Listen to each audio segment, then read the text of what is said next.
algunos inconvenientes. Recién me doy cuenta que no estaban dando el módem. Bueno, vamos a hacer un repasito entonces.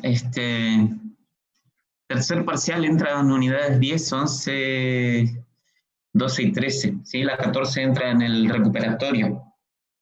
Así que vamos a repasar esas unidades primero. Así. Bueno, vamos a empezar un repaso de la unidad 10, ecuaciones de Maxwell, ¿no es cierto?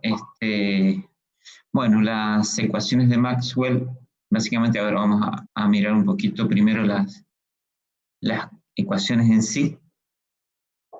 Después vamos a ver el resumen del formulario.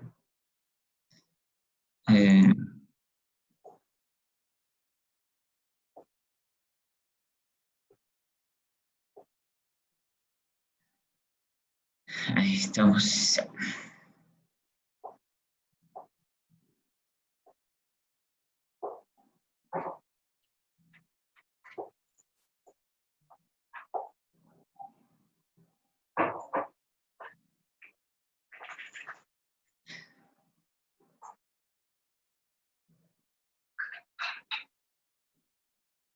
Ya les...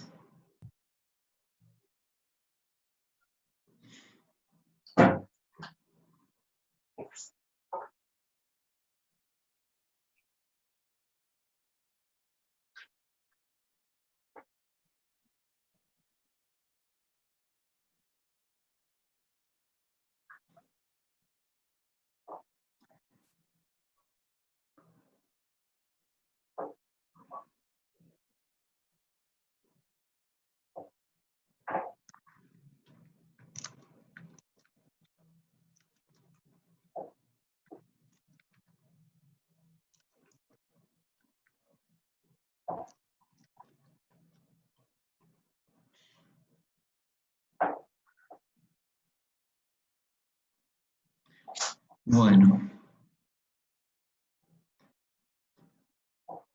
Ahora sí.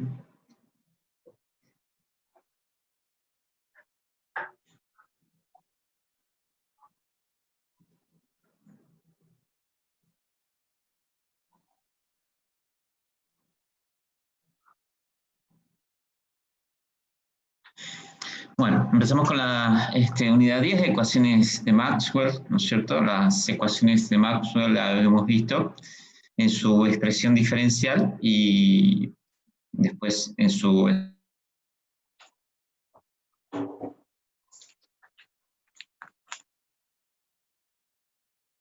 expresión integral, ¿no es cierto? La expresión era esta, ¿no es cierto? La primera que ya conocíamos. Después la ecuación de Gauss para el campo magnético, ¿no es cierto? La del campo eléctrico nos dice básicamente que, bueno, el flujo del campo eléctrico es igual a la carga encerrada sobre epsilon 0, ¿no es cierto? La de Gauss para el campo magnético, que el flujo del campo magnético a través de cualquier superficie cerrada, la anterior también era para cualquier superficie cerrada. En el caso del campo magnético, el flujo a través de cualquier superficie cerrada es igual a 0. ¿Sí? Esto es porque las líneas de campo son cerradas, ¿no es cierto? Y la misma cantidad de líneas que salen, que entran a una superficie, van a ser igual a las que salen. Entonces el flujo neto que atraviesa la superficie siempre va a ser igual a 0, ¿cierto? Esto, bueno, de esto también se deduce que la no existencia de monopolos magnéticos, porque a diferencia de las cargas eléctricas, existen de manera aislada, por un lado la carga positiva, por otro lado la carga negativa, y las líneas de campo eléctrico nacen en las cargas positivas y terminan en las negativas, ¿no es cierto? En cambio, en el caso de las líneas de campo magnético, salen del polo norte y entran al polo sur dentro del imán, pero se cierran dentro del imán, ¿no es cierto? Dentro del imán, circulan de sur a norte y son líneas cerradas, no tienen fuentes ni sumideros. Porque hasta el momento no se ha descubierto monopolos magnéticos, ¿no es cierto? Sino habría que modificar en particular, tanto esta como la ley de Faraday, se deberían modificar si algún día se llega a descubrir algún monopolo magnético, ¿sí? Bueno, después la tercera es la ley de Faraday, ¿sí? Esta Las últimas dos ya me vinculan los campos eléctricos con los campos magnéticos, ¿no es cierto? Me dicen en particular que la variación de un flujo magnético me produce un campo eléctrico, ¿sí? Este era un campo eléctrico no conservativo, el que se inducía, ¿no es cierto?, por la variación del campo magnético. Bueno, y después la ley de Ampère-Maxwell, ¿no es cierto?, que me dice que la circulación del campo magnético es igual, bueno, a mu sub 0 por la corriente de conducción, que hasta ahí era la ley de Ampère, ¿no es cierto?,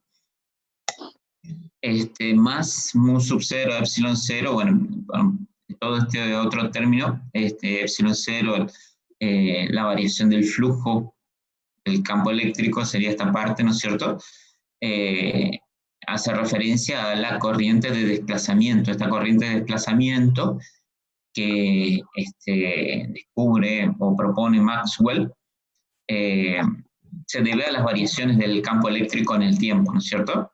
Entonces, se debe a las variaciones del campo eléctrico en el tiempo. Ahí está. Bueno, esa era la forma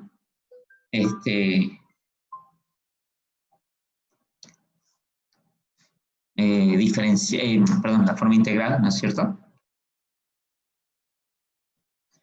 de las ecuaciones de Maxwell.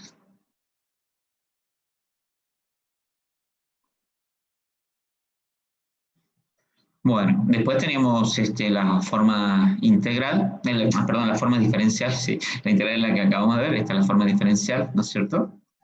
Que bueno, aplicamos el operador nabla, ¿no es cierto? En este caso, en el caso de la forma diferencial, en primer caso como un producto escalar del campo eléctrico, después del campo magnético, después como producto vectorial del campo eléctrico, y después como producto vectorial del campo magnético, ¿sí? Entonces son las otras expresiones nada más de las ecuaciones de Maxwell. Habíamos obtenido sobre todo la forma diferencial porque a partir de estas, de la forma diferencial, después habíamos demostrado, ¿no es cierto?, que de las ecuaciones de Maxwell se deducían ondas, ¿sí? Habíamos hecho esta deducción y de ahí se deducía que obteníamos ecuaciones de onda, ¿cierto? De las ecuaciones de Maxwell obteníamos ecuaciones de onda. Acá la onda, bueno, lo que varía siempre la onda, tenemos una perturbación o una variación de alguna magnitud. Acá esta es una ecuación de onda en la cual el parámetro que varía es el campo eléctrico. O sea, es una onda provocada por las variaciones del campo eléctrico, ¿sí? De la misma manera, se podría mostrar que las ecuaciones de Maxwell conducían a ondas producidas por las variaciones del campo magnético, ¿sí? Bueno, y después habíamos visto que esas ondas estaban entrelazadas, ¿no es cierto? Así que son ondas electromagnéticas, se sostienen unas a otras, ¿sí? Las variaciones del campo eléctrico provocan un campo magnético y viceversa, las variaciones del campo magnético provocan un campo eléctrico. Bueno, después, esta demostración que vimos acá era justamente para ver que las ondas, la velocidad de esa onda nunca va a cambiar, siempre va a ser la de la luz, sí, en el aire o el vacío, exactamente. Siempre que estemos en el aire o el vacío, la velocidad de la onda electromagnética es la velocidad de la luz. Pues si cambiamos de medio, bueno, ya cambia la velocidad.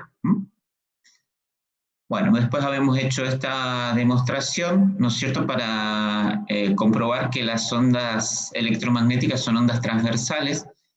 En principio son ondas perpendiculares entre sí, el campo eléctrico es perpendicular al campo magnético y eso es perpendicular a la dirección de propagación de la onda, ¿sí? Por eso se las llama, por eso decimos que son ondas transversales. De esta deducción llegábamos a la conclusión de que el campo eléctrico era K, el vector de onda, que tiene la dirección de propagación de la onda, el vector de onda, ¿no es cierto? Es 2pi sobre lambda y tiene la dirección de propagación de la onda. Producto vectorial por el campo eléctrico, dividido, bueno, omega, ¿no es cierto?, daba el campo magnético, ¿sí?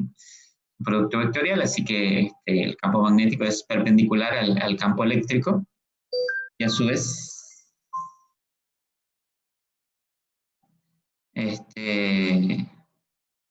al vector de onda, ¿sí? Bueno, acá también se deducía una relación entre el campo eléctrico y el campo magnético. El cociente campo eléctrico sobre el campo magnético era igual a C. Con C representamos la velocidad de la luz, ¿sí? Esto es porque habíamos partido, bueno, las condiciones de la propagación de la onda en el aire o el vacío. Bueno, y como resumen de las propiedades de las ondas, entonces la velocidad es 1 sobre raíz cuadrada epsilon 0 por mu 0. Esto había salido porque, bueno, cuando se deduce la ecuación de onda, ¿no es cierto? Acá, para que justamente esta sea una ecuación de onda, la ecuación general de onda es esta, ¿no es cierto? Acá tenemos 1 sobre la velocidad al cuadrado, y bueno, eso tiene que ser igual a 1 sobre mu 0 epsilon 0. Y bueno, despejando de ahí, es que tenemos que la velocidad de propagación de la onda electromagnética tiene que ser 1 sobre raíz cuadrada de epsilon 0 por mu 0. ¿Sí? Y si nosotros reemplazamos epsilon 0 y mu 0, da justo la velocidad de la luz. ¿Sí? Reemplazando los valores y haciendo el cálculo da justo la velocidad de la luz. De ahí es que Maxwell deduce también entonces que la luz es también una onda electromagnética. Bueno, después son ondas transversales que hemos visto. Campo eléctrico y campo magnético se relacionan por esa ecuación. Bueno, y otra cuestión es que, como se propagan en el aire o el vacío, no necesitan ningún soporte material para propagarse. No son ondas mecánicas. Las ondas mecánicas sí necesitan de un soporte material. Ondas mecánicas son el sonido, una onda en el agua, una onda en una cuerda, por ejemplo. Necesitan un soporte material para propagarse.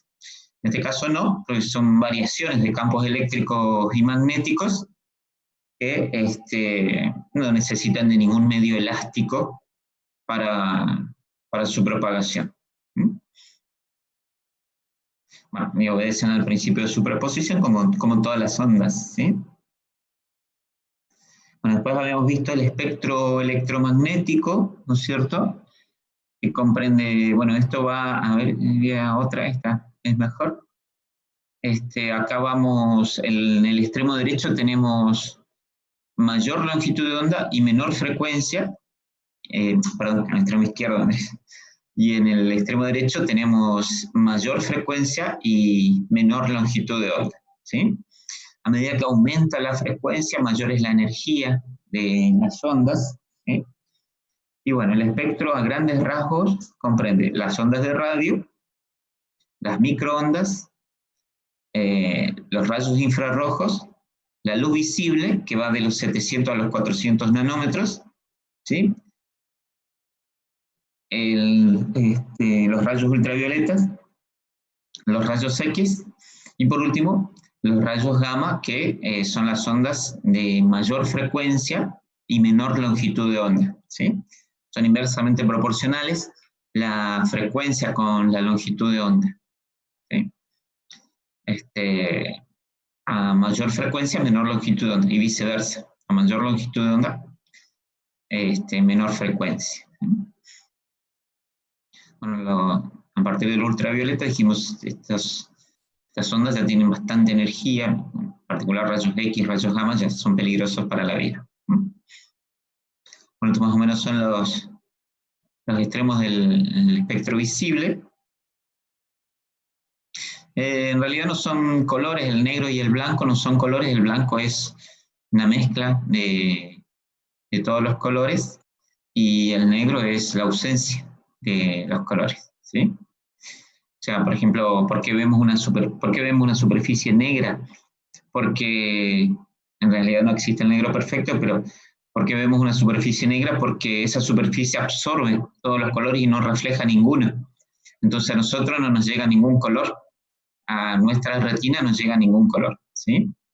En cambio, ¿por qué vemos una superficie blanca? Porque esa superficie incide luz blanca, obviamente, se incide luz de todas las longitudes de onda, refleja todas las longitudes de onda y se superponen y nuestra sistema visual lo ve como color blanco.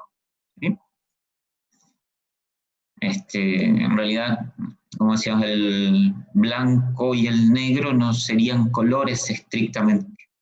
¿Sí? Blanco es una mezcla de los colores y el negro es la ausencia de los colores. Bueno, estas son las franjas del espectro.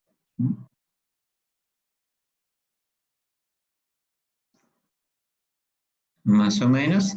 Bueno, después vimos lo que era densidad y flujo de energía, ¿sí? La densidad de energía se obtiene sumando, bueno, la densidad de energía de la onda eléctrica, ¿no es cierto? Producida por la variación del campo eléctrico, más la densidad de energía que transporta el campo magnético, ¿sí? Se suman los dos, haciendo, bueno, operaciones matemáticas, reemplazando hacia las ecuaciones que habíamos visto, se llega a una de las ecuaciones más simples, se puede calcular con cualquiera, ¿no es cierto?, con esta, pero una de las ecuaciones más simples es que la densidad de energía es epsilon 0 por campo eléctrico al cuadrado. ¿Mm?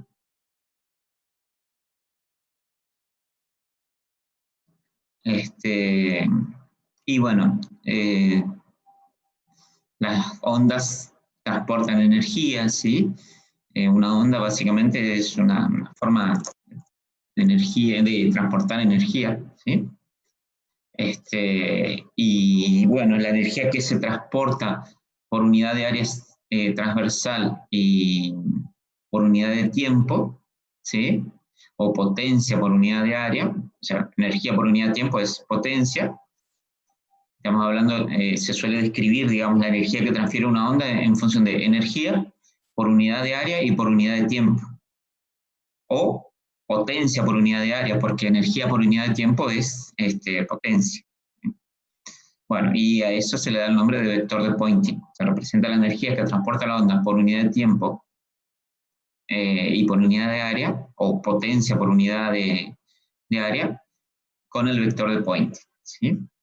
O sea, el vector de Poynting se lo simboliza con la letra S, es energía por unidad de área y por unidad de tiempo. ¿Sí? Y bueno, vimos que hay distintas formas de calcularlo.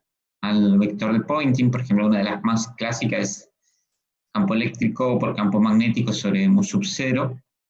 Habitualmente me interesa el valor medio del vector de Poynting, no los valores instantáneos, porque en esta ecuación acá uno, si quiere, puede reemplazar el campo eléctrico por su expresión instantánea en función del tiempo y de la posición, y el campo magnético también, y me va a quedar una expresión del vector de Poynting en función del tiempo y la posición, que sería esta que tenemos acá, ¿sí? Esta es la expresión del vector de Poynting. Le quería agregar xt, porque acá esta s, como está acá, es función de xt, ¿sí? Es función del tiempo y de la posición. Acá, bueno, en función de r y de t sería, porque este es el caso más general. Si se propaga, la onda se propaga a lo largo del eje x, bueno, ponemos en función de la coordenada de x y el tiempo t. Si se propaga en cualquier dirección que no coincide justamente con ningún eje, bueno, el caso más general, bueno, la posición la damos con un vector posición r cualquiera. ¿Mm?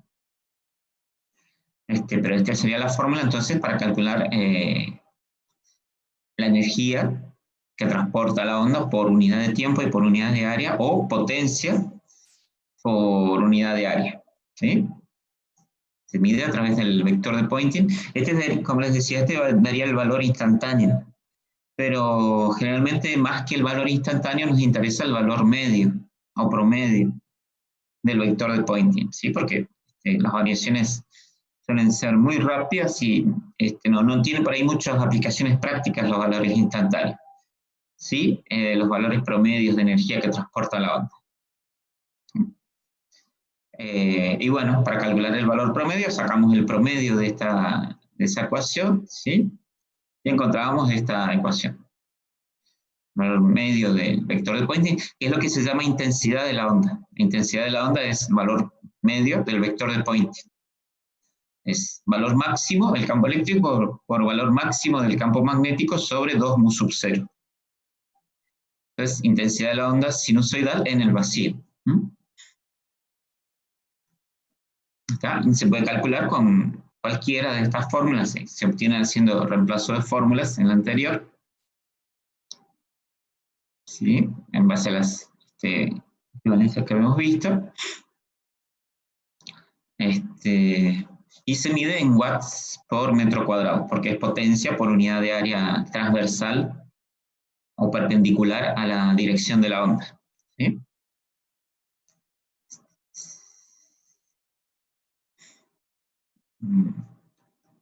Bueno, y después habíamos visto presión de radiación.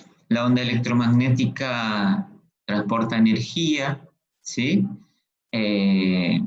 Bueno, esa energía, cuando incide sobre una superficie, va a ejercer una fuerza, ¿sí? Transfiere energía por unidad de tiempo, y por lo tanto va a transferir también cantidad de movimiento, y por lo tanto va a ejercer una presión de radiación, ¿sí? Presión es fuerza por unidad de área, por definición de presión, ¿no es cierto? Es fuerza que incide sobre una superficie en forma perpendicular, fuerza que se ejerce sobre una superficie en forma perpendicular a la superficie dividido el área o superficie. De acuerdo a la segunda ley de Newton, fuerza es el cambio de la cantidad de movimiento en el tiempo. Se podría escribir así, ¿cierto? Aparte de que fuerza es igual a masa por aceleración, también se había demostrado, ¿no es cierto?, en física 1 ya, que es cambio en una fuerza provoca un cambio en la cantidad de movimiento. Se puede escribir así. Y bueno, reemplazamos fuerza por cambio en la cantidad de movimiento. Y Maxwell demostró que la cantidad de movimiento que transfiere la onda es energía sobre velocidad de la luz. Así que se reemplaza ahí.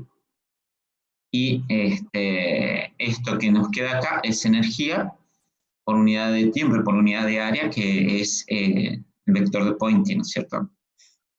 Si queremos calcular la presión media, bueno, este debería ser el valor medio del vector de Poynting, que es lo que llamamos intensidad, ¿sí? La S que aparece acá es el valor medio, promedio del vector de Poynting, y por lo tanto es la intensidad. Si la onda incide sobre una superficie que es absorbente perfecto, la presión de radiación se calcula así. La intensidad de la onda sobre velocidad de la luz. Y si la superficie incide sobre la onda incide sobre una superficie que es un reflector perfecto, la presión de radiación se calcula de esta manera, es 2 veces la anterior. ¿Sí? Y bueno, y si no, hay que calcular el porcentaje, ¿no es cierto?, que absorbe, y bueno, se lo multiplica por el porcentaje que corresponde.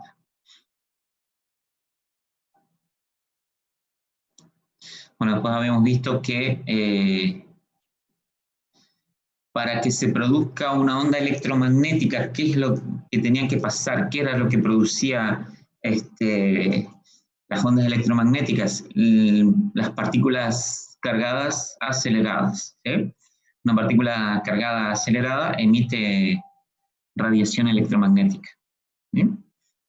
Depende de los valores de aceleración que tenga, va a ser la emisión en cierta parte del espectro, ¿sí? Cualquier parte del espectro electromagnético puede emitir. De por sí, todos los cuerpos, por ejemplo, que están por encima del cero absoluto, emiten radiación electromagnética porque las partículas cargadas, ¿no es cierto?, no están en reposo, sino que se están moviendo, se están agitando respecto de una posición de equilibrio. Eso hace que emitan radiación electromagnética, ¿sí? En particular, ese tipo de radiación suele ser del orden de la radiación infrarroja, ¿sí? Bueno, cuando mayor es la agitación, mayor es la energía que emite. Por ejemplo, si se calienta un trozo de hierro, ¿no es cierto?, en cierto momento se pone al rojo vivo, o sea, empieza a emitir en la zona del espectro visible. O sea, pasa de emitir en la zona del infrarrojo, ¿no es cierto?, porque está caliente. Son ondas infrarrojas, es una forma de transmisión de calor en forma de ondas electromagnéticas, ¿no? Pero si le seguimos añadiendo calor, llega un momento que empieza a ponerse rojo, o sea, empieza a emitir ya en la zona del espectro visible, ¿sí? Ya cada vez con mayor energía. ¿Mm? ¿Se acuerdan cómo estaba ordenado el espectro? Dijimos, a medida que aumenta la frecuencia, aumenta la energía, y la frecuencia aumentaba desde las ondas de radio, después venían las microondas, los rayos infrarrojos, luz visible, ondas, los rayos ultravioletas, rayos X y rayos gamma. Bueno, acá habíamos visto, ¿no es cierto?, que si tenemos un generador de alterna que acelera partículas en uno y otro sentido, se van a ir creando ondas electromagnéticas. Vamos a tener entre las cargas positivas y las cargas negativas, acá están dibujadas las ondas del campo eléctrico, ¿no es cierto? En este caso en particular, esto es como una foto en este instante cuando la corriente tiene sentido hacia arriba, las cargas positivas se van moviendo hacia arriba, ahí tenemos dibujadas las líneas de campo eléctrico, las líneas de campo magnético van a ser perpendiculares, ¿no es cierto?, concéntricas al conductor que está formado por esta antena. Y si la corriente va hacia arriba, bueno, aplicando la regla de la mano derecha, acá tendríamos campo magnético entrante acá y saliente acá, ¿sí? El campo magnético es concéntrico a la antena en este caso. Bueno, a medida que las partículas se aceleran, ¿no es cierto?, en uno y otro sentido, van cambiando la emisión de las ondas electromagnéticas. Este diagrama mostraba que las ondas se emiten, en particular la intensidad, ¿no es cierto?, de la onda, no es igual en todas las direcciones, sino que la intensidad de la onda es mayor en una dirección que es perpendicular al eje de la antena, en el caso particular de estas antenas de tipo dipolar. ¿Mm?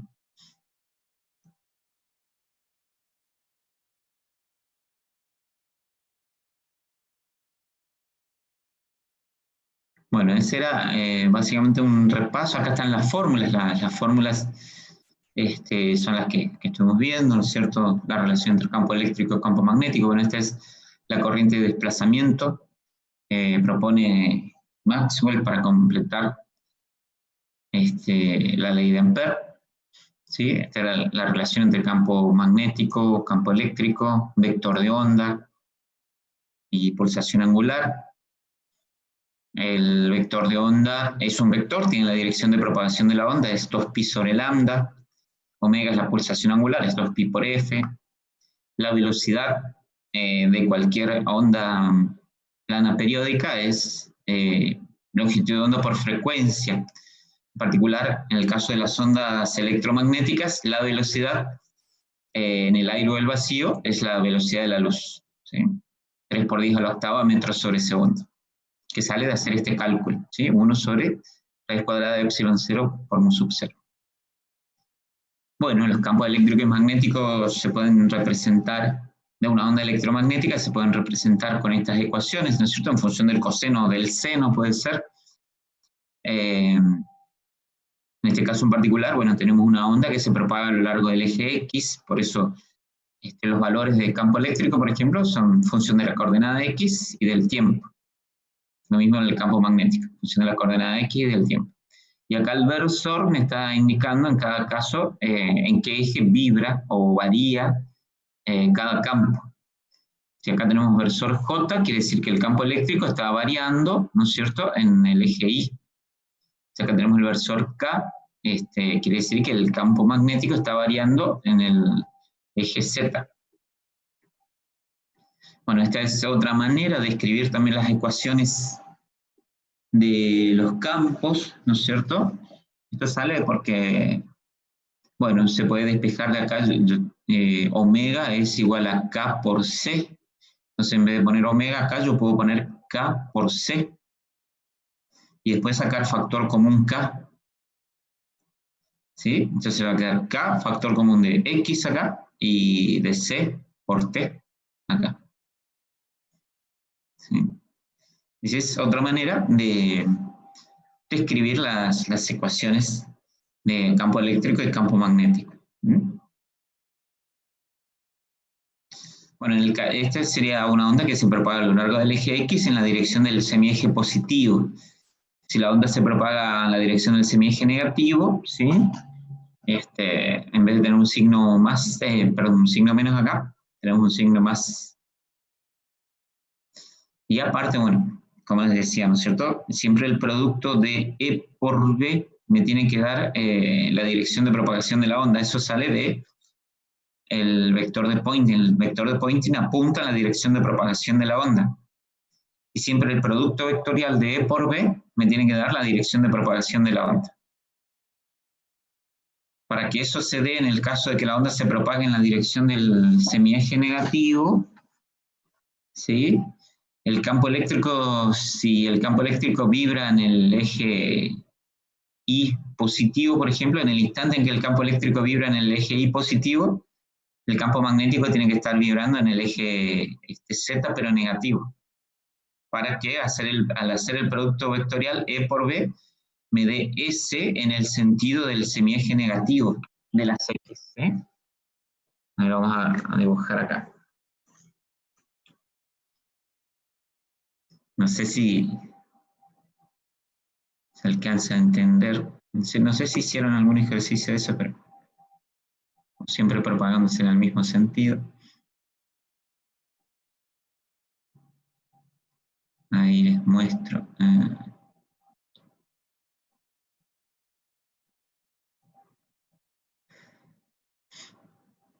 O sea, acá, si acá tenemos un signo más, dijimos, es porque esta onda se está propagando en el sentido del semieje negativo de las X. O sea, yo tendría un sistema de referencia así. En física dijimos que ponemos eje X acá, eje Y acá y eje Z acá. ¿Sí? Y este es el semieje positivo de las X. Si acá tenemos signo negativo en la ecuación, eso es porque la onda se está propagando en el sentido del semieje negativo, ¿sí? Para allá. Y para que la onda se propague en el sentido del semieje negativo, si el campo eléctrico está vibrando en el eje Y, no cambio el color.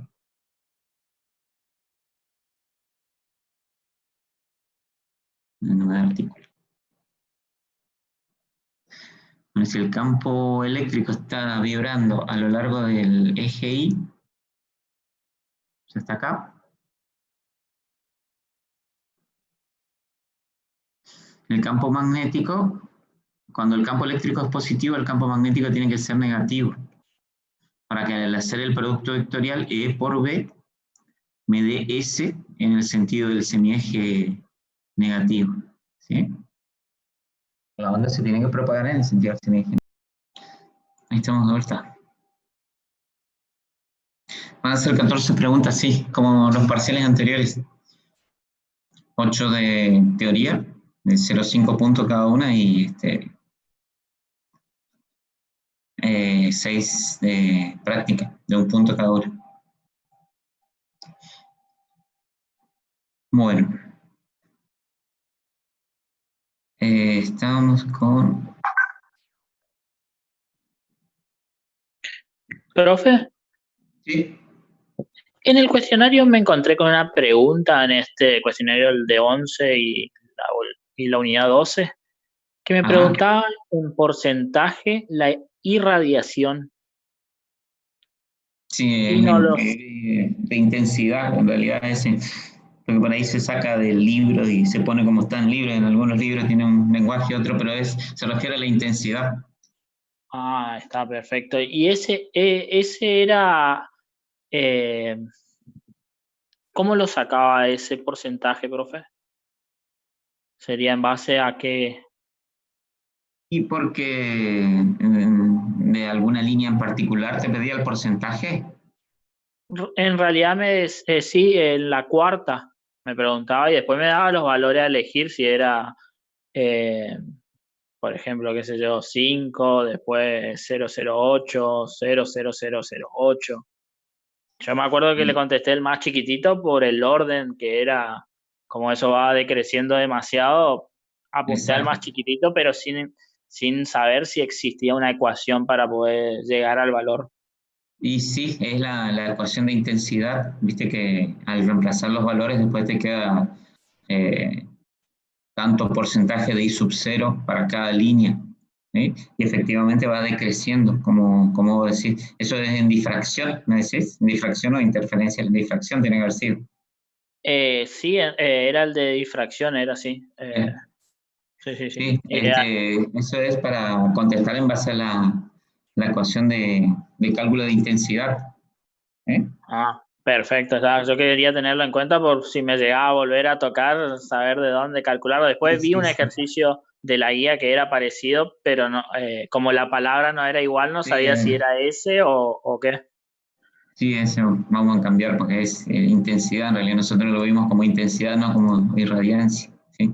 Pero sí se refiere a la intensidad. Gracias, profe. Bueno, acá les muestro. Profe, ahí nos dice un compañero que está esperando para entrar. Ok, allá. Gracias.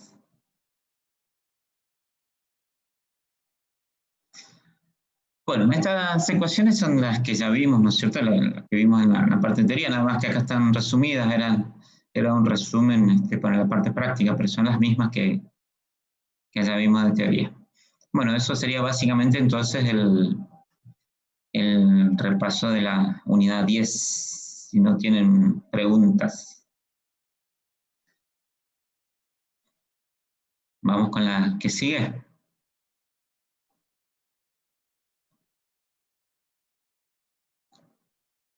Sí, profe. Ok.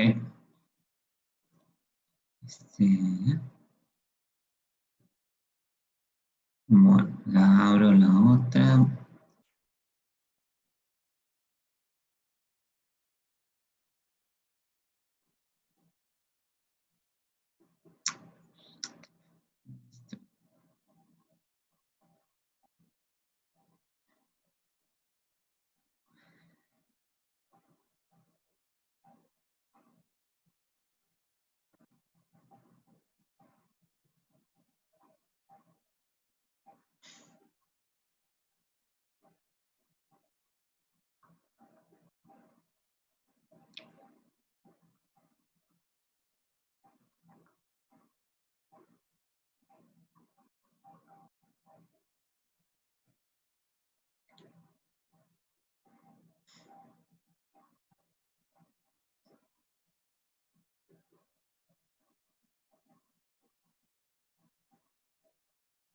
Bueno, la unidad que sigue era fotometría, ¿sí? Esta básicamente es teoría porque creo que no alcanzaron a hacer ningún problema de fotometría.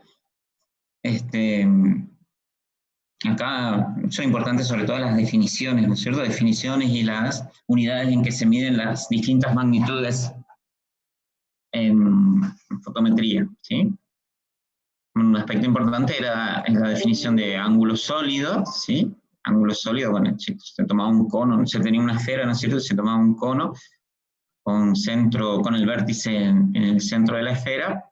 Ese cono intersectaba la esfera en una determinada superficie. Y bueno, y la proyección de la superficie en la dirección del radio vector, dividido el radio vector al cuadrado, era lo que llamábamos ángulo sólido, ¿sí? Diferencial de área por coseno θ vendría a ser la proyección del diferencial de área en la dirección del radio vector. Esto es porque, bueno, puede ser que la superficie en este caso la superficie es perpendicular al radio vector y el diferencial de área es perpendicular a la superficie, ¿no es cierto? Coincide con la dirección del radio vector. Pero hay casos en los que el diferencial de área no es perpendicular al radio vector, forma un determinado ángulo, por lo tanto, el diferencial de área con el radio vector, y bueno, se toma la proyección del diferencial de área en la dirección del radio vector. Bueno, eso es diferencial de área por coseno θ. Y eso lo dividimos por el radio vector al cuadrado, y esa es por definición es el ángulo sólido, ¿sí? Se mide en estéreo radianes en el sistema internacional. Bueno, y después teníamos lo que era flujo radiante, que es energía emitida por una fuente por unidad de tiempo. Eso es energía total que emite una fuente. Energía por unidad de tiempo es Joule sobre segundo, ¿no es cierto? Y el Joule sobre segundo es watt. O sea, el flujo radiante se mide en watts. Después teníamos el flujo luminoso, era la parte del flujo radiante que, a la cual nuestro sistema óptico es sensible, la parte del flujo radiante que nosotros podemos ver, que es la parte que va de los 400 nanómetros hasta los 700 nanómetros de longitud de onda. Bueno, esa parte se llama flujo luminoso, o sea, la parte del flujo radiante que podemos ver, que afecta nuestro sentido de la visión, se llama flujo luminoso y se mide en lúmenes, LM. Bueno, el rendimiento luminoso es la parte del flujo luminoso del flujo radiante total, o sea, es cociente del flujo luminoso sobre el flujo radiante total. Después, intensidad luminosa es flujo luminoso emitido en una dirección en particular, es, por lo tanto, flujo luminoso por unidad de ángulo sólido. ¿Sí? Porque el flujo luminoso se puede emitir en todas direcciones, puede ser que se emite en todas direcciones. Si a mí me interesa en una dirección particular, bueno, hago el cociente de flujo luminoso por ángulo sólido en la dirección que a mí me interesa, ¿no es cierto? Y ahí voy a tener intensidad luminosa. Eso es intensidad luminosa. ¿Qué se mide en candelas? Candela es una de las unidades básicas del sistema internacional. ¿Sí? Una de las 7 unidades básicas del sistema internacional. Y es la unidad de intensidad luminosa del sistema internacional. Después, iluminancia o iluminación. Entonces hace referencia a una superficie que es iluminada. Entonces, la iluminancia o iluminación, que se simboliza con la letra E, es flujo luminoso dividido en la superficie sobre la cual incide el flujo luminoso. Ya se mide en lux.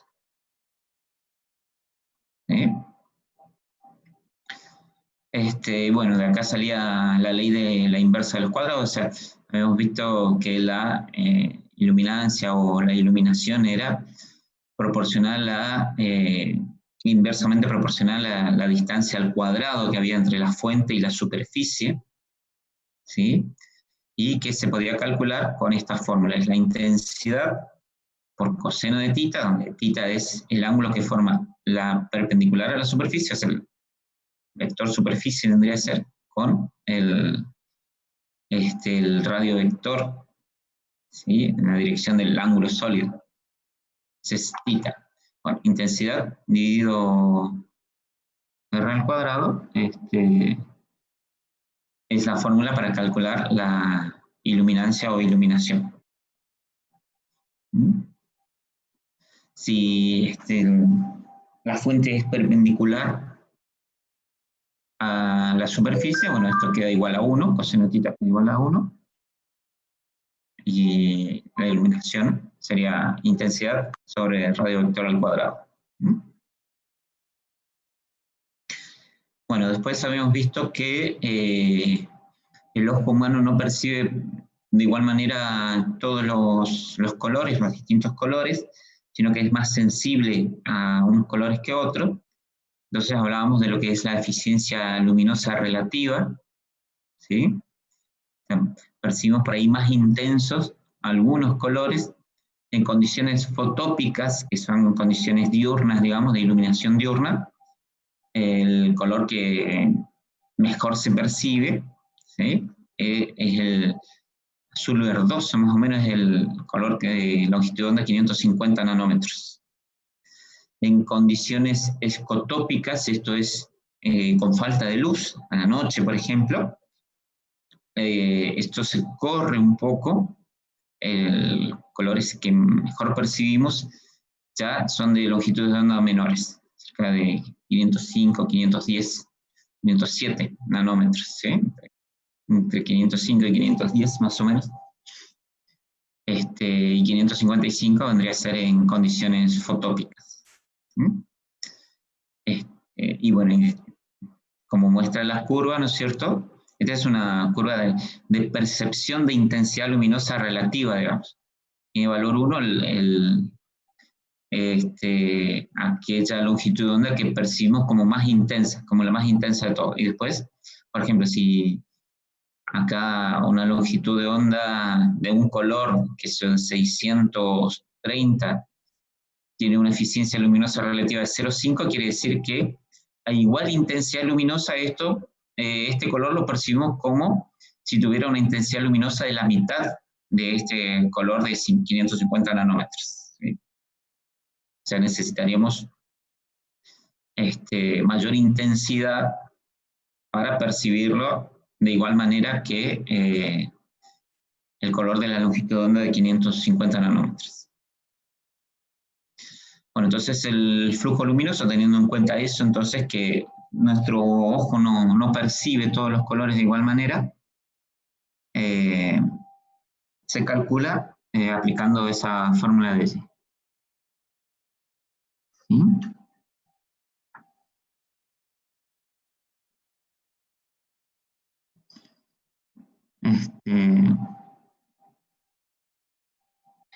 Bueno, ¿sí? Acá es el equivalente mecánico de la luz. Phi radiante es el flujo radiante, ¿no es cierto? B es este coeficiente, va a depender de la longitud de onda, ¿no es cierto? De la luz, el flujo luminoso estemos queriendo calcular. Y por eso es en función de lambda, ¿sí? Este B es función de lambda. Es un coeficiente que va a depender de la longitud de onda, ¿sí? Y bueno, si tenemos distintos colores, se hace la integral desde, bueno, la longitud de onda que comenzamos a percibir, más o menos anda cerca de los 380 nanómetros hasta los 760 nanómetros, es el último, la última longitud de onda que alcanzamos a percibir más o menos. Después, la luminancia la definíamos como la intensidad luminosa que emite una fuente o una superficie, porque puede ser que la emisión provenga de una fuente de luz, como un foco, como una lámpara, como muestra ahí la figura, o que la luz provenga de una superficie, por el reflejo en una superficie, ¿sí? Y la luminancia entonces se va a definir como la intensidad luminosa que emite la fuente o refleja, sería en este caso la superficie, en la dirección del observador. Entonces se toma la intensidad que emite la fuente o refleja una superficie, pero en la dirección del observador. Dividida por el área de la fuente o la superficie vista por el observador, también es el área proyectada. Por eso I sub alfa acá vendría a ser la intensidad de la fuente o de la superficie en la dirección del observador, y eso lo dividimos por el área de la fuente o la superficie vista por el observador. O sea, si esta fuente tiene un área de emisión A, tendríamos que proyectarla y encontrar acá el área que es perpendicular a la dirección de observación, ¿sí? Acá también, si esta es una superficie S, bueno, tendríamos que encontrar el área que es perpendicular, cómo se proyecta esta área en la dirección perpendicular a la dirección de observación. La unidad de luminancia es candela por metro cuadrado, es intensidad sobre área, así que es candela por metro cuadrado. Bueno, y esas eran las principales magnitudes entonces fotométricas. ¿Está?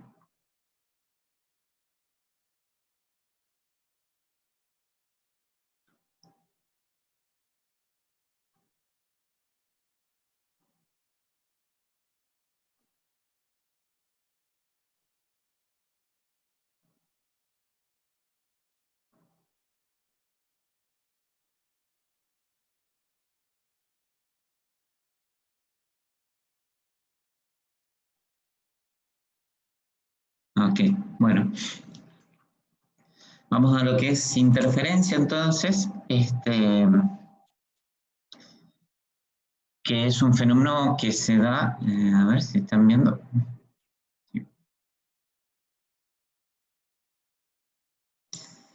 ¿No es cierto? Cuando tenemos, en realidad es un fenómeno que se da con dos ondas cualquiera, acá lo estamos viendo desde el punto de vista de la óptica, ¿sí? Con las ondas electromagnéticas de la parte del espectro visible, ¿sí? Pero el fenómeno de interferencia es un fenómeno típicamente ondulatorio, se da con cualquier tipo de ondas. Y bueno, cuando la interferencia se da cuando dos o más ondas se traslapan, chocan o interfieren, justamente. Lo que sí, en el caso de las ondas de luz, se tienen que dar dos condiciones. Las fuentes tienen que ser coherentes. Esto quiere decir que tienen que mantener una fase constante, una respecto de la otra. ¿Sí? Siempre tienen que mantener la misma diferencia de fase. O sea, cuando llegan a un punto, por ejemplo, dos ondas y llegan con una diferencia de fase, bueno, esa diferencia de fase con la que llegan a un punto se tiene que mantener del tiempo, ¿sí?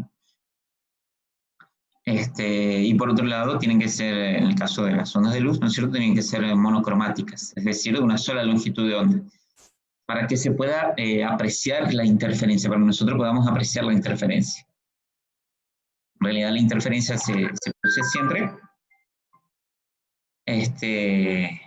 nada más que, por ejemplo, en el caso de la luz blanca, que es una mezcla de colores, nosotros no se percibe porque no se cumplen estas condiciones para que se puedan percibir la interferencia.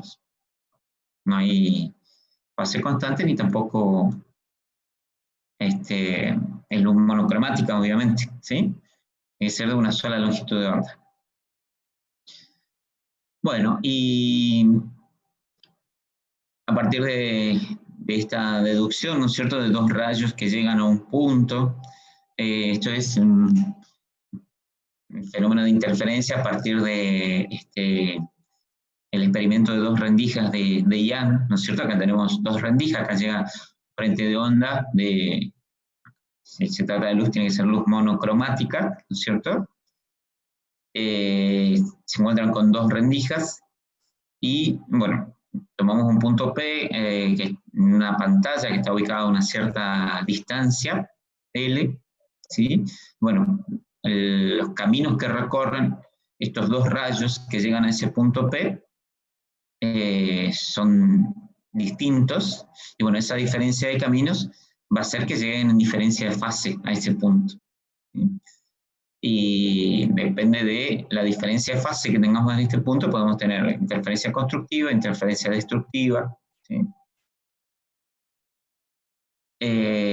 La condición para interferencia constructiva era que D por seno de tita, tita es el ángulo medio, digamos, que hay entre estos dos rayos hasta el punto P, medido desde la horizontal, tiene que ser igual a un número entero de longitudes de onda. ¿Sí? 0, 1, 2, más o menos, porque tenemos interferencia tanto lo que sería del origen hacia arriba como del origen hacia abajo de la pantalla, ¿cierto? Bueno, y para interferencias destructivas, es la diferencia de camino, el lambda que es acá, esa diferencia de camino que es D por seno de tita, tenía que ser igual a media longitud de onda, ¿sí? Que se representaba así, m más un medio, con m igual a 0, 1, 2, o sea, cuando m es 0, queda media longitud de onda, cuando m es 1, queda 3 medios de longitud de onda, ¿sí? Una longitud de onda y medio, y así sucesivamente. Profe, una consulta. Dime. Si yo tengo, por ejemplo, todos los datos, o sea, tengo la longitud de onda, tengo la posición de una franja, Sí. y aparte también tengo la separación de la rendija. Sí. ¿Cómo yo hago para determinar si el orden de esa franja me corresponde a un máximo o a un mínimo? Y es un máximo o un mínimo, y generalmente el problema mismo te dice si es una franja, si querés determinar la franja brillante de tercer orden o algo así. ¿Sí? Porque vos vas a tener dos fórmulas, una para las I brillantes. Generalmente en interferencia calculamos las franjas brillantes, ¿sí? Ubicamos las posiciones de las franjas brillantes, generalmente en interferencia. Habíamos deducido esta fórmula, ¿no es cierto?, que corresponde, bueno, a la posición de las distintas franjas brillantes. Si no aclara el problema, te da por sentado de que se está refiriendo a las franjas brillantes, ¿sí? Igual, de todas maneras, se podría, si te pide la franja oscura, bueno, se puede despejar también de esa fórmula de la segunda. Pero había un ejercicio en el cual teníamos todos los datos y no nos daba M, por ejemplo. Y nos pedía que determinemos si esa franja era o una franja brillante o una franja oscura. No te daba M y te pedía que determines si era brillante o oscura. Claro, lo que sí nos daba era el I, o sea, a cuánto estaba de la franja central. Ajá. Bueno, sí.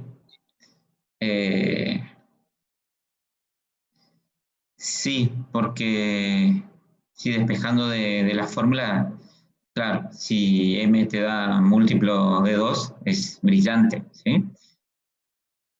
O sea, si despejando de la fórmula te da que justo es una diferencia de una longitud de onda o de media longitud de onda, vas a corresponder a una franja brillante o una franja oscura.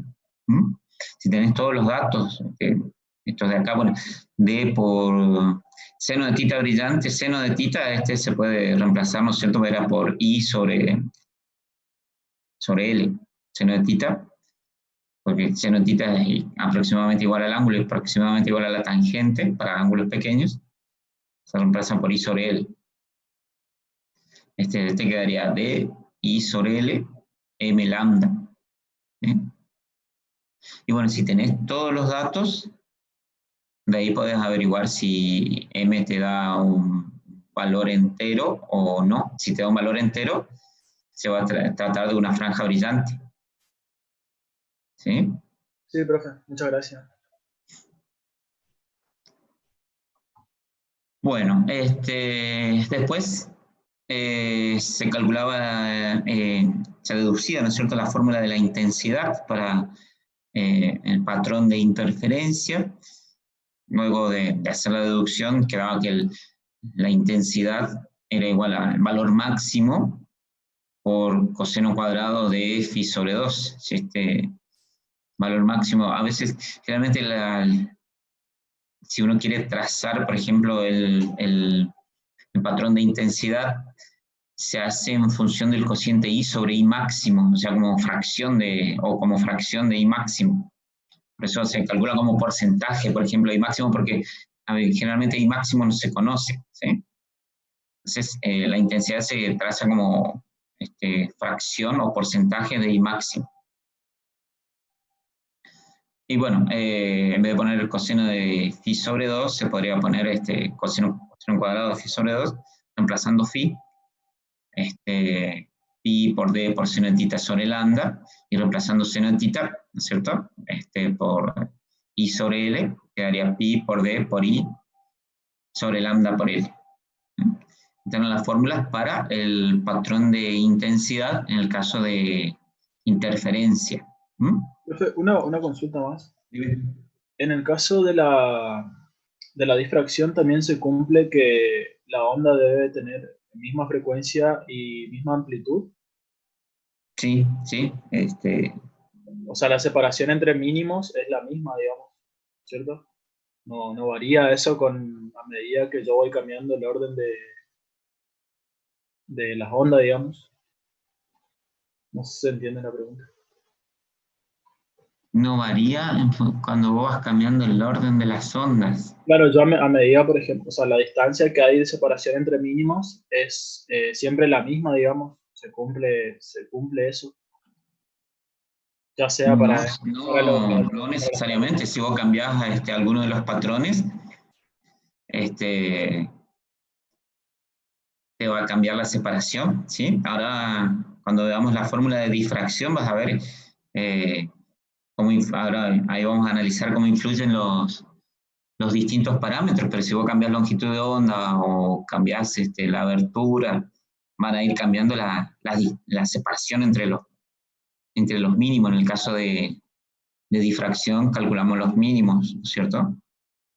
Ahora miramos la fórmula y vas a ver que si cambias algún parámetro, obviamente te va a cambiar la distancia y, ¿entendés? Esto es lo mismo que acá. Si vos cambiás alguno de estos parámetros, cambias la longitud de onda, por ejemplo, te va a cambiar la posición de I. Si cambias D, también te va a cambiar la posición de I. ¿Sí? Si aumenta lambda, va a aumentar I.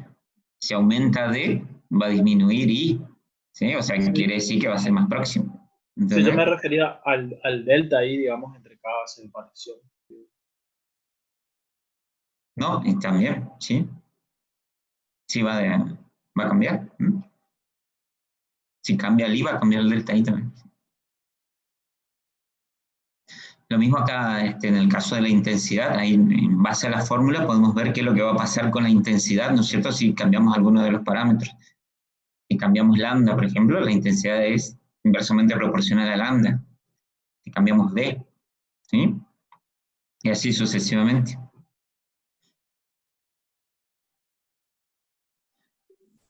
Bueno, y después teníamos que la interferencia también se podía producir en el caso de películas delgadas, ¿no es cierto? Esto es cuando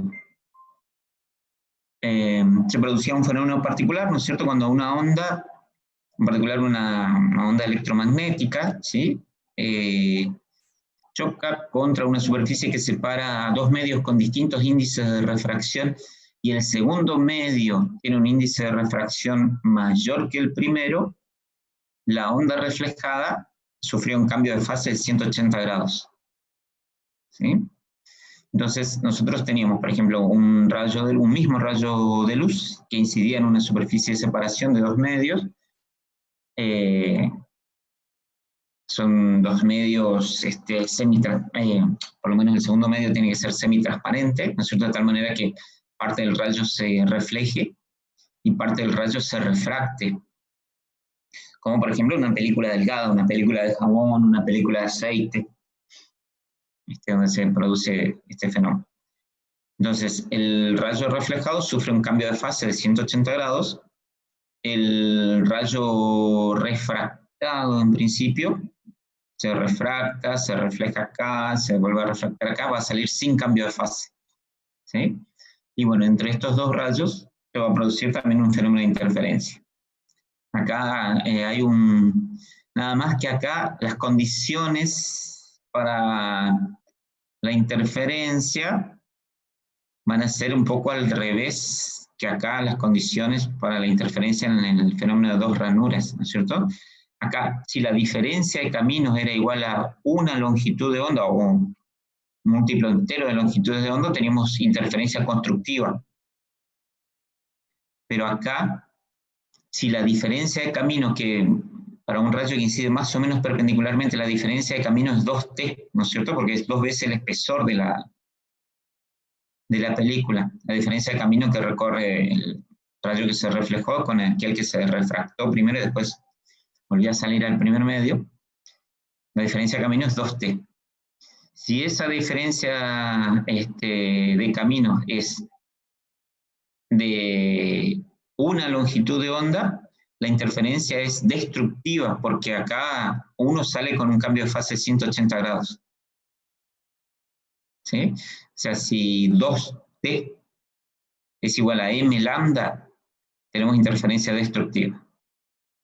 En cambio, si 2t es igual a media longitud de onda, digamos, tenemos interferencia constructiva.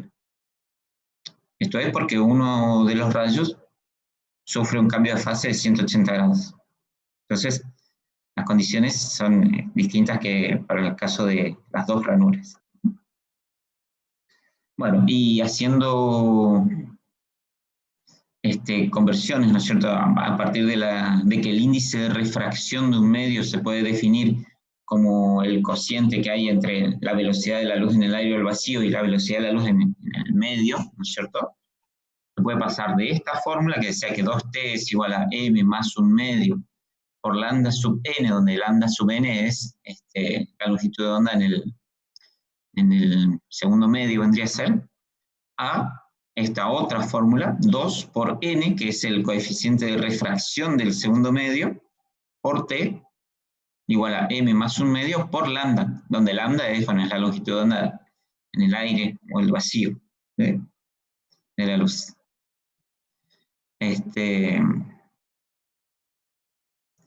¿Está? Esto es porque, como decíamos, n, el índice de refracción, viene a ser igual a lambda sobre lambda sub n. Entonces, dejando de ahí lambda sub n, y reemplazando, en vez de poner lambda sub n, donde lambda sub n es la longitud de onda en el segundo medio, acá en la película, Andrés. ¿Sí? Bueno, esta es la condición para la interferencia constructiva. La diferencia de camino tiene que ser igual a media longitud de onda. Y para interferencia destructiva, la diferencia de camino tiene que ser igual a una longitud de onda.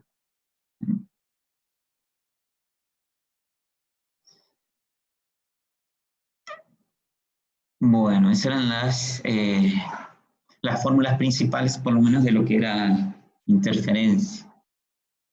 ¿Mm? No sé si ahí quieren ver alguna otra cosita, hacer alguna pregunta. Profe, Dime. para formar el criterio de qué ecuación utilizo en la película delgada, Sí. si constructiva o destructiva, me tengo que fijar en el índice de refracción del medio, sería si hace que sea más lento del que está viniendo, entonces pongo la fórmula de destructiva porque va a cambiar de fase, y si es más, Es si como es más en el rápido, caso es como en el caso de ¿cómo es? La interferencia de dos rendijas. Las dos fórmulas se usan, una nada más que para interferencia constructiva y otra para interferencia destructiva, ¿sí? Eso va a depender. Generalmente va a depender mucho de los datos del problema y qué te pregunte el problema, ¿sí? No, acá no me acuerdo a ver si tengo algún problema en particular, pero las dos fórmulas las vas a usar, ¿no? entonces el problema me va a ir indicando si utilizo una u otra. Claro, No tengo exacto. que formar esta. Yo pensé que nosotros nos teníamos que dar cuenta de ese cambio de fase o no. Los problemas son hacia no.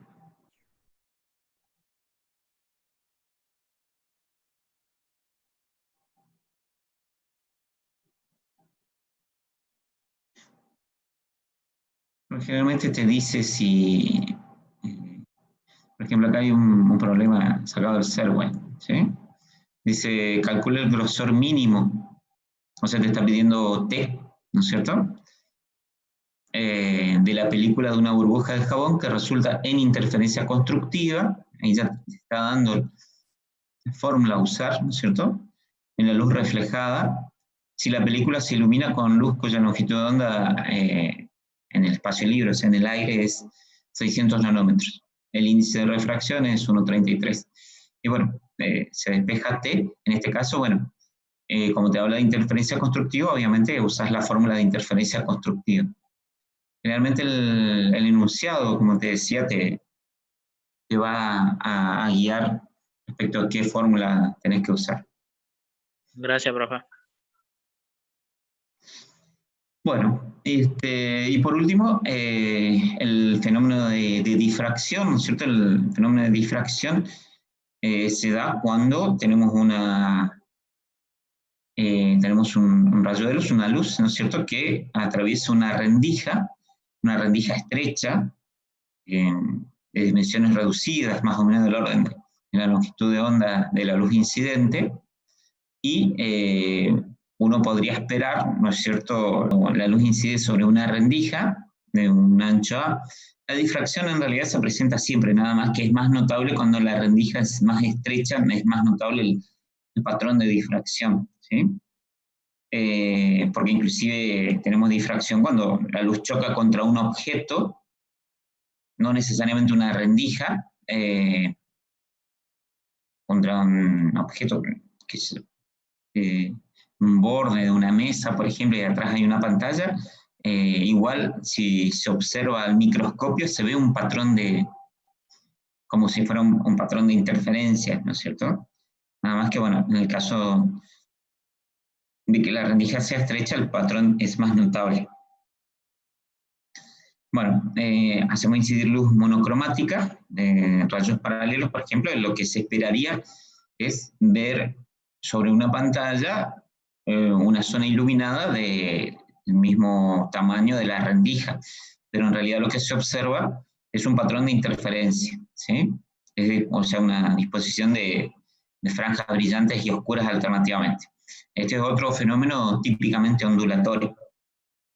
En realidad lo que ocurre es que, como si fuera una interferencia de sucesivos frentes de onda originados, porque, de acuerdo al principio de Huygens, ¿no es cierto?, cada punto de un frente de onda se comporta como un emisor de ondas. Entonces, cuando un frente de onda llega a una ranura, nosotros podríamos tomar cada punto de ese frente de onda como un emisor de onda. Y cada uno de esos puntos va a generar entonces una interferencia, porque se trata de un emisor de onda, va a generar una interferencia con las ondas emitidas por los otros puntos. Se podría suponer, como habíamos visto, ¿no es cierto?, la rendija dividida en gran cantidad de pequeñas tiritas que corresponderían a cada uno de los puntos del frente de onda. Y bueno, cada una de esas tiritas es una fuente de ondas. Y esas ondas, por lo tanto, van a interferir y van a llegar a una pantalla formando un patrón de interferencia. Teníamos dos tipos de difracción, la difracción de Fresnel, que es de campo cercano. Acá los rayos no son estrictamente paralelos, porque la pantalla está cercana a la ranura, y la difracción de campo lejano o de Fraunhofer, que es la que nosotros analizamos, ¿sí? No hay una distinción fundamental entre lo que es interferencia y difracción.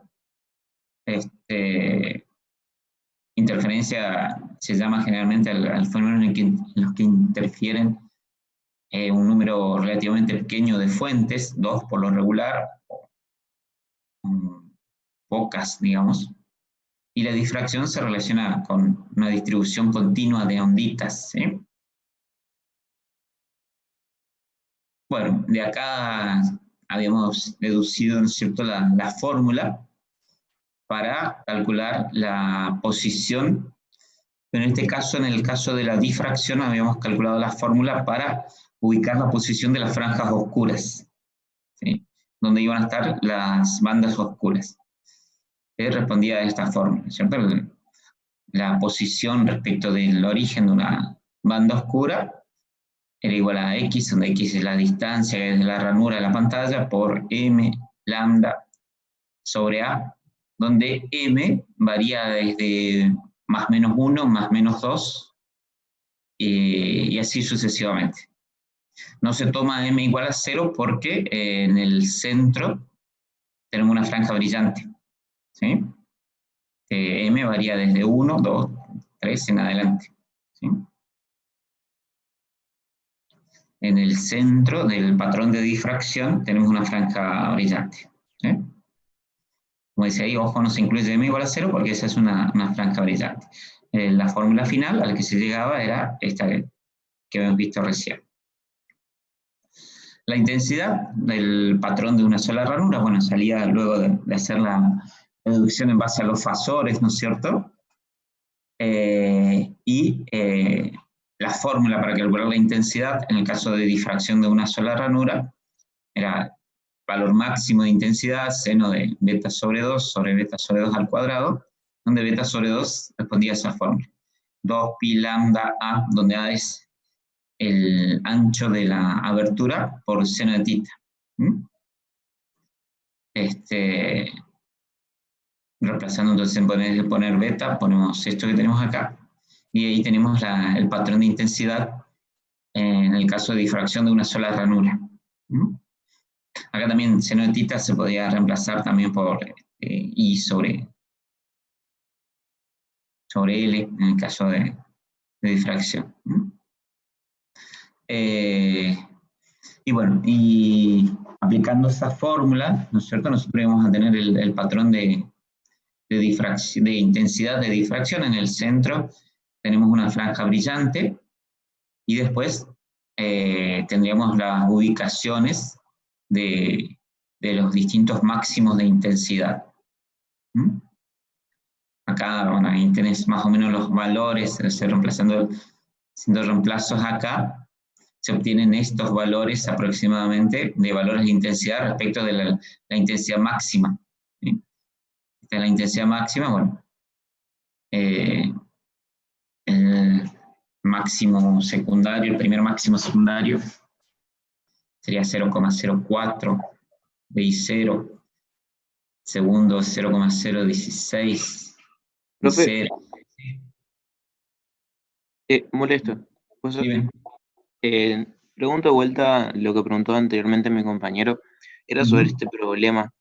A nosotros nos tocó un punto específico que nos mostraba, nos daba datos y nos decía la distancia que había del centro a M2, por ejemplo, y a M3. La distancia que había entre esos dos. Y nos decía que nosotros, digamos, la primera posición, o sea, a qué distancia del centro está M1. Nosotros hicimos un despeje con sistema de ecuaciones para encontrar y dijimos, al final terminamos concluyendo que era la misma distancia que había entre M2 y M3. ¿Puede ser que esa es una constante que no varía, dependiendo por el caso, o fue una coincidencia? A ver, ¿cómo era de vuelta? Te cambiaron los datos, o sea... No, claro, o sea, me dan todos los datos, lo único que no me daban era, me decían, hay una distancia... Esta distancia de acá a acá y esta distancia de acá a acá entre máximos o Claro, entre pero, mínimos también. claro, Sí. y la pregunta era, ¿qué distancia hay del centro 0 a Sí. m igual a 1? Y Sí. nosotros hicimos un sistema de despeje de ecuaciones y nos dio la misma distancia que Sí, hay sí. de M2 a M3. Sí, sí. Sí, cierto. ¿Una coincidencia o siempre No, es así? eso es así. Ah, perfecto, buenísimo. Eso es así, sí. Claro, porque nos Sí. complicamos mucho para encontrar algo que por la teoría podíamos justificar. Claro. Y en realidad, estas fórmulas de I dan la posición de los mínimos, ¿no es cierto?, de difracción. Para calcular la posición de los máximos es un poco más complicado porque hay que derivar la ecuación de la intensidad, o sea, aplicar el cálculo de máximos y mínimos a la ecuación de intensidad, ¿no es cierto? Pero en realidad los máximos de intensidad, si uno hace todo eso, hace todo el cálculo, dan más o menos, prácticamente justo en la mitad entre dos mínimos. ¿Sí? O sea, si uno ubica las posiciones de los mínimos, el máximo de intensidad está más o menos en la mitad. Que eso, si esto está a 1 milímetro y este está a 2 milímetros, el primer máximo secundario estaría a 1,5 más o menos. ¿Sí? Porque no tenemos una fórmula directa para calcular los máximos de intensidad. Como les decía, esta fórmula de acá da la posición de los mínimos. ¿Sí? Para calcular la posición de los máximos, habría que derivar esto, reemplazando seno de tita por I sobre X, ¿cierto? O I sobre L. Y igualando a cero, o sea, haciendo la derivada de la ecuación de la intensidad, igualando a cero y de ahí despejando, o sea, cómo se calcula máximos y mínimos de nuevo, cómo se calcula la posición de los máximos de intensidad. Pero los máximos están en realidad más o menos en la mitad entre los mínimos, en el caso de difracción. Bueno, este era entonces el cálculo de la intensidad y de la posición de los mínimos para una sola ranura. Cuando tenemos ranuras múltiples, ya se presenta una superposición de fenómenos. El de difracción más el de interferencia. O sea, si tenemos más de una ranura, vamos a tener un fenómeno de interferencia superpuesto con el fenómeno de difracción. En ese caso, bueno, la fórmula para calcular la intensidad es justamente consta, podríamos decir, de dos términos, uno que tiene en cuenta el término referido al término de interferencia, y otro que tiene en cuenta el fenómeno de difracción. Sería la multiplicación en realidad de los dos términos.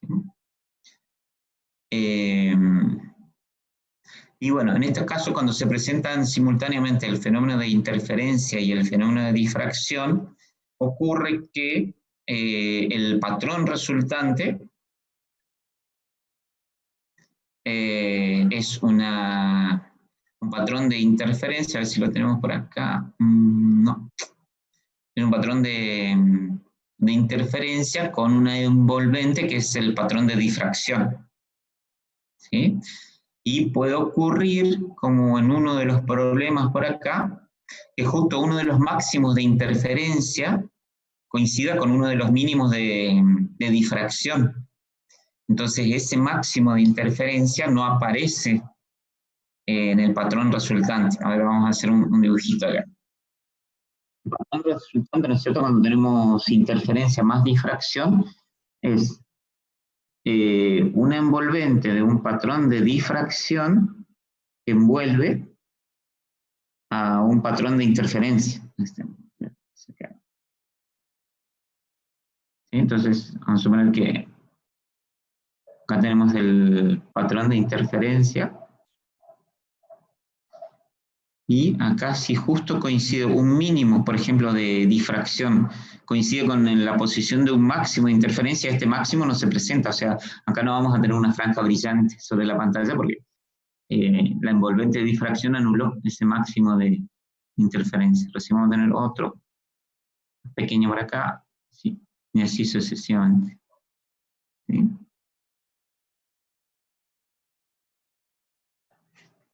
En uno de los problemas habíamos visto que cuando vimos, creo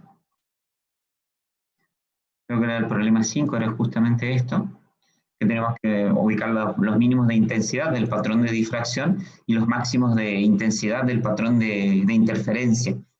Bueno, eso se calcula con las fórmulas de los mínimos del patrón de difracción y los máximos para el patrón de interferencia, ¿sí?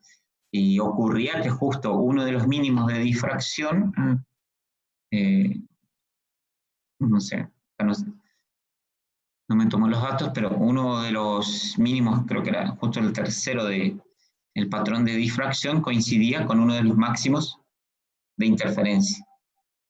Entonces, estaban en la misma posición, digamos. Entonces, al coincidir, el mínimo de difracción anula ese máximo de interferencia.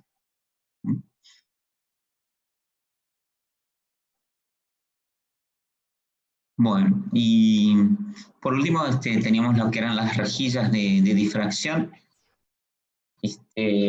Las rejillas de difracción son numerosas ranuras paralelas, ¿no es cierto?, en gran número. Hay miles por centímetro, que puede ser 3000 por centímetro, por ejemplo. Entonces de ahí yo puedo sacar la separación de, cuando me dicen la cantidad de ranuras por centímetros, yo puedo sacar la separación de entre ranuras, ¿sí? Hay 1000 ranuras por centímetro, de ahí puedo sacar la separación entre ranuras. Y bueno, la condición para máximos de intensidad, en este caso sí son máximos de intensidad en las rejillas de difracción, se da a partir de esta fórmula. D por seno tita, esta es la diferencia de camino, digamos, entre dos rayos adyacentes, es igual a una longitud de onda entera, o sea, m lambda, donde m es 0, 1, 2, 3. En ese caso vamos a tener una interferencia constructiva y vamos a tener máximos de intensidad en una rejilla de difracción. Ese es sobre aplicar esta fórmula nada más en ese caso. Acá también, bueno, seno de tita, también lo mismo que en el caso anterior, se puede reemplazar por la tangente haciendo cateto opuesto y sobre cateto adyacente, que es la distancia a la pantalla, desde la rejilla a la pantalla.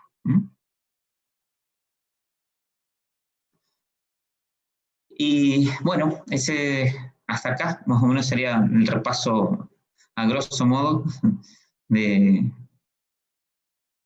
de lo que sería el parcial de mañana, ¿sí? No es uno de los parciales más fáciles, generalmente se aprueba este parcial así. Con pegar una leída y un repaso.